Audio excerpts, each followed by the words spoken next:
ഷെഫേ എന്നാ മോനെ?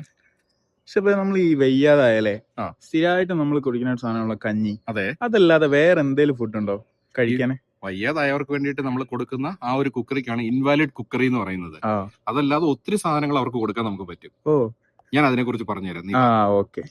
ഇൻവാലിഡ് കുക്കറിയിൽ ഏതെങ്കിലും തരത്തിൽ അസുഖമുള്ള ആളുകൾ അല്ലെങ്കിൽ ഏതെങ്കിലും ഡയറ്ററി റിക്വയർമെന്റ്സ് ഉള്ള ആളുകൾ, അതുപോലെ തന്നെ അസുഖത്തിൽ നിന്ന് റിക്കവറി ആയിക്കൊണ്ടിരിക്കുന്ന ആളുകൾക്ക് വേണ്ടിയിട്ട് തയ്യാറാക്കുന്നതിനെയാണ് കോമൺ ആയിട്ട് നമ്മൾ ഇൻവാലിഡ് കുക്കറി എന്ന വിഭാഗത്തിൽ പെടുത്തുന്നത്.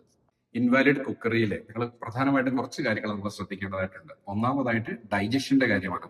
വളരെ പെട്ടെന്ന് ദഹിക്കുന്ന സാധനങ്ങൾ മാത്രമേ ഉള്ളൂ അവരുടെ മെനുവിൽ നമ്മൾ ഉൾപ്പെടുത്താൻ പാടുള്ളൂ. രണ്ടാമതായിട്ട് ന്യൂട്രീഷണൽ വാല്യൂ ഉള്ള ഇൻഗ്രീഡിയൻസുകൾ നമ്മൾ ആ ഒരു മെനുവിൽ ഉൾപ്പെടുത്താനായിട്ട് ശ്രമിക്കുക. പിന്നെയുള്ളത് സ്ട്രിക്റ്റ് ആയിട്ടുള്ള ഹൈജീൻ റെഗുലേഷൻ ആണ്. ഇൻവാലിഡ് ആയിട്ടുള്ള കുക്കറിയിൽ നമ്മൾ എപ്പോഴും ആഹാരം പാചകം ചെയ്യുമ്പോഴത്തേക്കിന് ഹൈജീനിന് എപ്പോഴും ഇമ്പോർട്ടന്റ് കൊടുത്തിട്ട് നമ്മളത് കുക്ക് ചെയ്യാനായിട്ട് ശ്രമിക്കുക. ഇനി നിങ്ങൾ പ്രത്യേകമായിട്ട് ശ്രദ്ധിക്കേണ്ടത് ഇൻവാലിഡ് കുക്കറിയിൽ നിർജ്ജലീകരണം ഒഴിവാക്കണം. അതുപോലെ തന്നെ ഏറ്റവും ഐ അപ്പീലിംഗ് ആയിട്ട് വേണം നമ്മുടെ ഗസ്റ്റിന് ഫുഡ് കൊടുക്കാനായിട്ട്. അപ്പം മാത്രമേ ഉള്ളൂ അവർക്ക് നല്ല രീതിയിൽ അത് കഴിക്കാനായിട്ട് തോന്നലുണ്ടാകത്തുള്ളൂ. ഷെഫേ, അപ്പൊ ഇവർക്ക് ഷെഫ് സജസ്റ്റ് ചെയ്യുന്ന ഫുഡ് ഏതൊക്കെയാണ്? ഇൻവാലിഡ് കുക്കറിയിൽ ഞാൻ സജസ്റ്റ് ചെയ്യുന്നത് liquids and beverages. For example പറഞ്ഞു കഴിഞ്ഞാൽ ഇപ്പൊ ബീഫ് ടീ, ചിക്കൻ ബ്രോത്ത്, അതുപോലെ തന്നെ നമുക്ക് കൊടുക്കാവുന്ന ഒരു സാധനമാണ് ലെമൺ വാട്ടർ.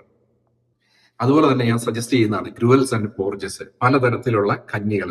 പ്രോട്ടീൻ കണ്ടന്റ് അടങ്ങിയിട്ടുള്ള ആഹാരങ്ങൾ ഇവർക്ക് നമുക്ക് കൊടുക്കാവുന്നതാണ്. പോച്ച്ഡ് എഗ്, സ്റ്റീം ചെയ്ത് ഫിഷ്, അതുപോലെ ചിക്കൻ സ്റ്റ്യൂ പോലെയുള്ള സാധനങ്ങൾ നമുക്ക് ഇതിൽ ഉൾപ്പെടുത്താവുന്നതാണ്. ഇനിയുള്ളത് ഡെസേർട്ട് ആൻഡ് ജെല്ലീസ് ആണ്.